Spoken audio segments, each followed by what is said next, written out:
Good morning, student. Today I am going to teach you 9th class, second chapter.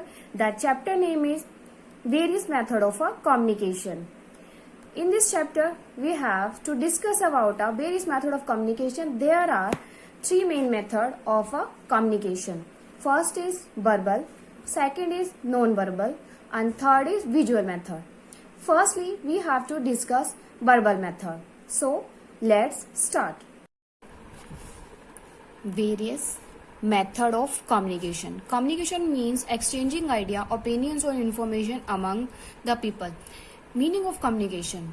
Communication का meaning क्या है? Exchanging, अपने ideas को exchange करना, opinion information को एक्सचेंज करना among the people. People use different method of a communication to express themselves.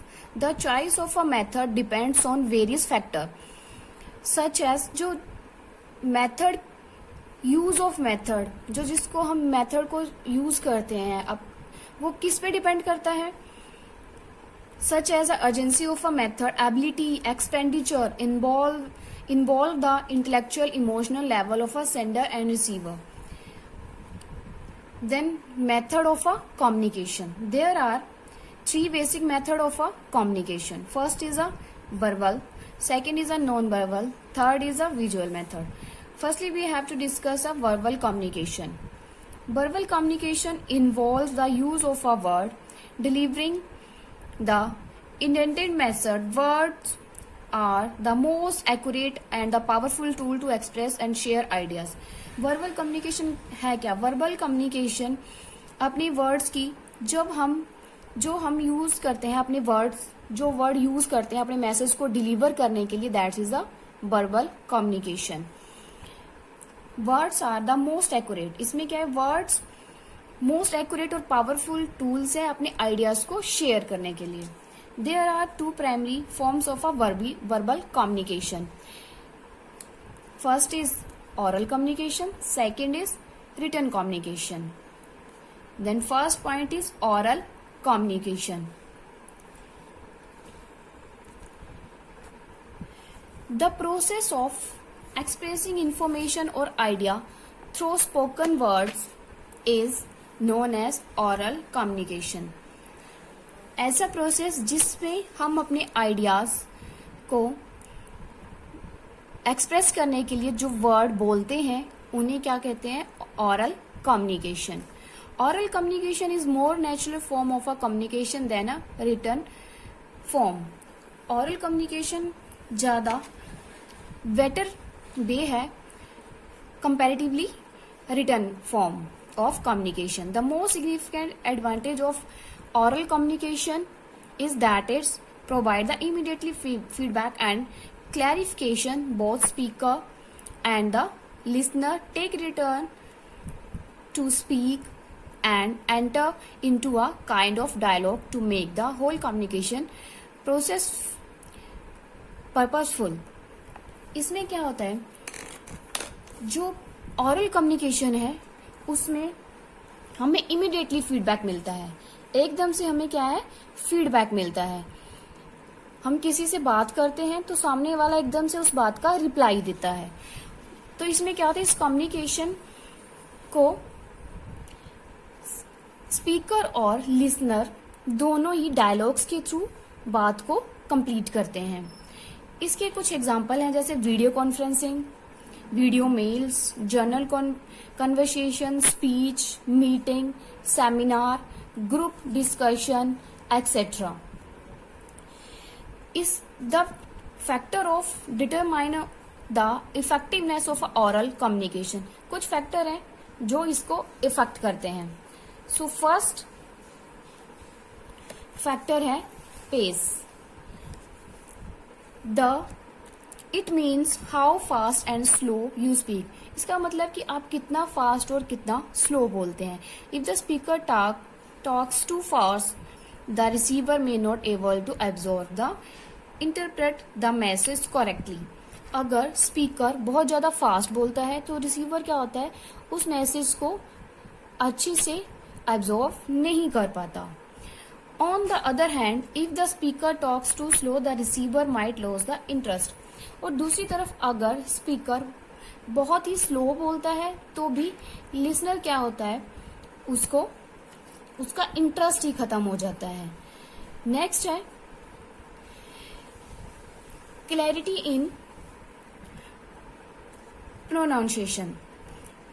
It refers to speak words clearly and correctly, includes the correct sound and letter with the proper emphasis। इसमें क्या होता है कि आप कितना words को clear बोलते हो, करेक्ट बोलते हो, कितनी अच्छी उसको साउंड यूज करते हो, दैट साउंड यूज करते हो लेटर को बोलने के लिए। नेक्स्ट है volume pitch. It means how loud soft your voice is.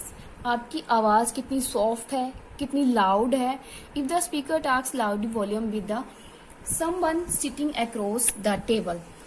अगर स्पीकर क्या है बहुत ज्यादा जोर से बोलता है, he may sound dominating and the receiver might feel the detached and unconnected।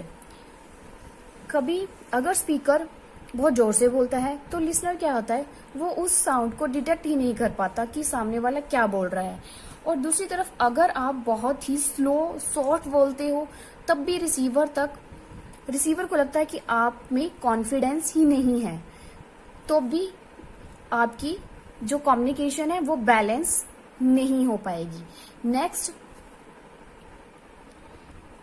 हमारा जो पॉइंट है choice of words.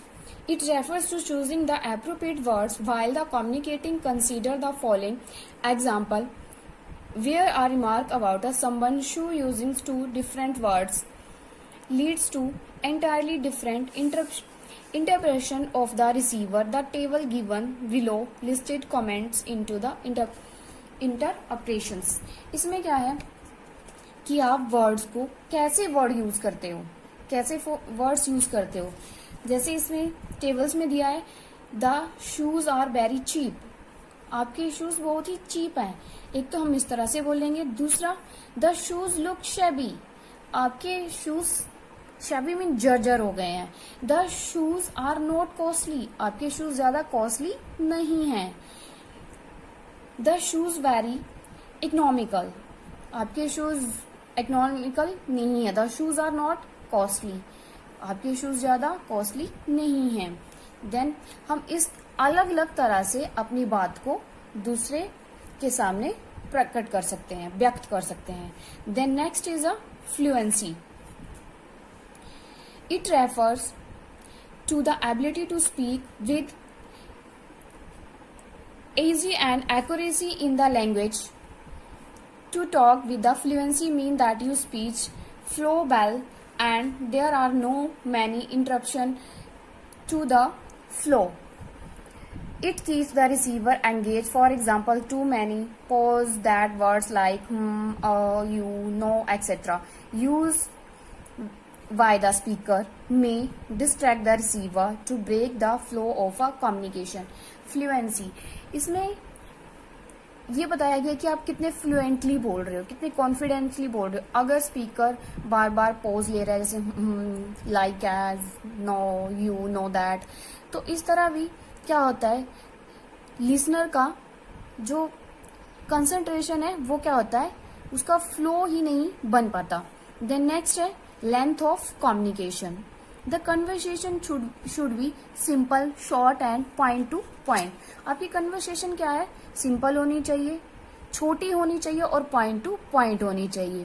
If the speaker talks for the long duration of time about things which are not relevant to the topic, the listener lose the interest in the speech and the purpose of a speech is defeated।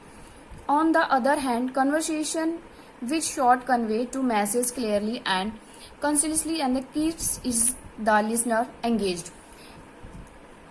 इसमें क्या conversation point two point होनी चाहिए, छोटी होनी चाहिए। अगर आपकी conversation बहुत ही लंबी हो जाती है, आपका टॉपिक बहुत ही लंबा हो जाता है, तो लिसनर का क्या है, इंटरेस्ट उसमें खत्म हो जाता है और आपका जो उद्देश्य है स्पीच का वो भी खत्म हो जाता है। नेक्स्ट है advantage of a oral communication. It interpersonal and help to building relationship. Second is encourage the involvement, team work and decision making process. ये डिसीजन मेकिंग प्रोसेस और एनकरेज करता है टीम वर्क के लिए। Oral message provide prompt to feedback, ये feedback के लिए प्रेरित करता है। इट कॉस्ट एफिशिएंट, इसकी कॉस्ट एफिशिएंट है। It is a preferred mode to communication for private और कॉन्फिडेंशियल मैटर। ये क्या प्रेफर करता है? कम्युनिकेशन प्राइवेट और कॉन्फिडेंशियल मैटर को। Disadvantage of a oral communication, in this form of communication emotion are visible and hence to lead the miscommunication। इसमें क्या है, इमोशंस हमारे शो हो जाते हैं जो है मिसकम्युनिकेशन को शो करते हैं। It has no legal validity, इसकी कोई भी जो ओरल मैसेज है जो हम बोलते हैं उसकी कोई भी लीगल वैलिडिटी नहीं होती। It does not provide the permanent record and the message can easily B forgotten, इसका कोई भी रिटर्न रिकॉर्ड नहीं होता जिससे इजिली मैसेज हम भूल जाते हैं। It may be difficult certain people understand speech due to a various accent and pace use to oral communication, ये डिफिकल्ट होता है अंडरस्टैंड करने के लिए। Then this form of communication is not suitable for a lengthy message, और ये लंबे message के लिए सुटेबल नहीं है। सो स्टूडेंट, आज हमने क्या पढ़ा? Various method of communication. इसमें हमने फर्स्ट मेथड पढ़ा वर्बल कम्युनिकेशन। वर्बल कम्युनिकेशन में हमने पढ़ा ओरल कम्युनिकेशन, इसमें उसके कुछ फैक्टर्स पढ़े और ओरल कम्युनिकेशन के एडवांटेजेस और डिसएडवांटेज पढ़े। I hope you are understand this chapter. Thank you. Have a nice day.